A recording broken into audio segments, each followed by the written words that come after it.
Another convenient characteristic of the Gougeon 32 is its roller furling system on the mainsail and the jib.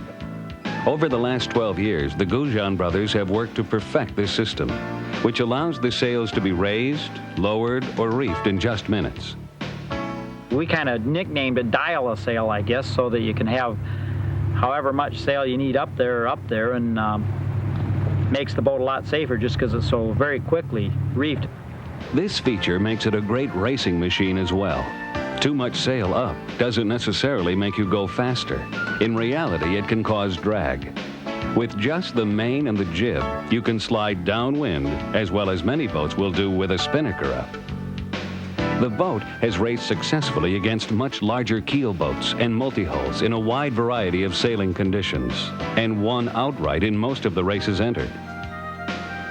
In the 250-mile single-handed Port Huron to Mackinac race, the G1 proved itself in strong winds and beam seas with 7 to 8 foot waves, then brought Jan to the finish first, a full 7 hours ahead of the next boat in a fleet of more than 30.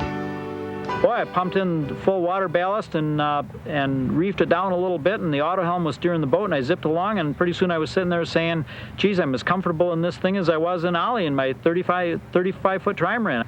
A little bit of water in the windward hull, and the thing just sits on the water like a duck. It just really doesn't seem to care that the waves are beamed to it. Each hull is set up with a tank that can take on 600 pounds of ballast. That's almost doubling the displacement length ratio and weight of the boat itself. There are 3 small lines that come into each side of the cockpit. With just a light pull on the fill line, you can flood the hulls. Take on 1,200 pounds in approximately 1 to 2 minutes. You can empty the tanks in about 5 to 8 minutes. The water ballast provides 2 distinct advantages. It makes the boat very stable, allowing a single-hander to sail the boat in very heavy air with full sail, and it can be quickly adjusted to meet changing weather conditions. I think the boat is really simple to sail, but the neat thing about it is for guys that like details, it has a lot of things that can be attended to. You have to deal with things like mast rotation and mast pre-bend, jib shape, jib lead position. Sail shapes are going to make a big difference in the way the boat performs. I think it's going to be quite a while before the ultimate performance of the boat is actually realized, and the best way to do that is in one design sailing. The Gougeon 32 is a wonderful coastal cruiser as well. It has comfortable accommodations for 2 sailors on a weekend cruise, yet is roomy enough to carry a half a dozen adults for an afternoon sail. You can take it down into the Keys, you can take it to the Chesapeake, you can take it up to the Great Lakes. Wherever you want to cruise right now, this weekend, you can get it on your trailer and go there and cruise in a lot of comfort, cruise very quickly, as fast as you want to make that thing go. Well, I think the boat is going to be a great family boat. I mean, on one day you can take the family out and it's a nice stable platform, it doesn't heel, and you can detune it a little bit and kind of just have a nice day sail. But the next day you can go out and really push the boat to the limit and really have a good time. We weren't really worried whether you could stand up and walk around and have flowers sitting on the table, but we really wanted it to sail good, and we wanted a really good bunk, and we wanted a good functional little galley. We wanted a place for a toilet that was reasonably private, and we've done a pretty good job on this boat to get all those things in what is actually a really small 32-footer. If you had to, you could probably sleep 4 people in the cabin. It's a perfect size boat for 2 people. The Gougeon 32 is efficient under power as well. A quick tug on the line drops the motor into position.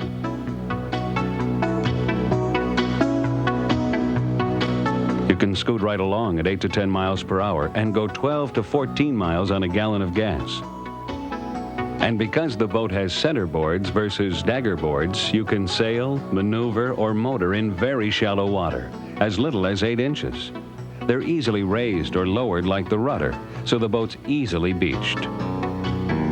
The rudders and centerboards are designed so that if they are cleated down and you ran aground, the foils would drag through their pull-down mechanisms, keeping any damage to a minimum. The cockpit is designed to allow a single-hander to easily reach all the controls. Yet it's big enough to allow 3 or 4 sailors to get underway without getting into each other's way. The sleek, aerodynamic design of the boat allows it to be tremendously efficient for sailing, motoring, and even trailering. Form has to follow function, is what this boat is all about, because the aerodynamics of the boat are absolutely crucial to its upwind performance. It's a fairly small rig, so the aerodynamic drag of the boat has been cut right down to the very bare minimum that it can possibly be. The bows are also unusual. They're curved on the top as they are on the bottom. This prevents the boat from tripping over its bows when going fast downwind.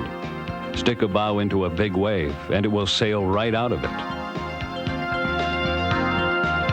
And the masthead float? It's quite large and light, making it a practical and sensitive wind indicator. It clearly reveals the wind direction and is easy to see in the dark of night. Actually, in the lightest breeze, this thing was acting just as if it was a little lightweight wind indicator, and in reality, in some conditions, actually a little bit more stable because it had a little bit of mass. It weighs about 4 pounds. The masthead float also houses a radar reflector for greater safety, in addition to meeting some racing requirements. Safety was a prime issue in the development of the Gougeon 32. This is made obvious by the remarkable easy riding feature, the practical masthead float, the strategic location of controls, the dual-purpose ballast system, and the fact that it's a very dry boat. Because of its speed, you'd think it would be a real wet boat, but it wasn't getting wet in the thing. We were charging upwind, sailing through some pretty good seas, and she was just slicing through the waves, and we weren't getting wet. Staying dry is a real important thing. So in that respect, high performance and a dry boat are two real tough things to get in one shot, but this boat does it. The Gougeon 32, a fast, competitive, and fun sailing machine. Safe enough for the whole family. Adapts to your sailing style. Conservative, daring, or somewhere in between. This boat, you can dial in your level of risk. The boat can be very safe, and you simply flood both tanks. You hoist up just a little bit of sail.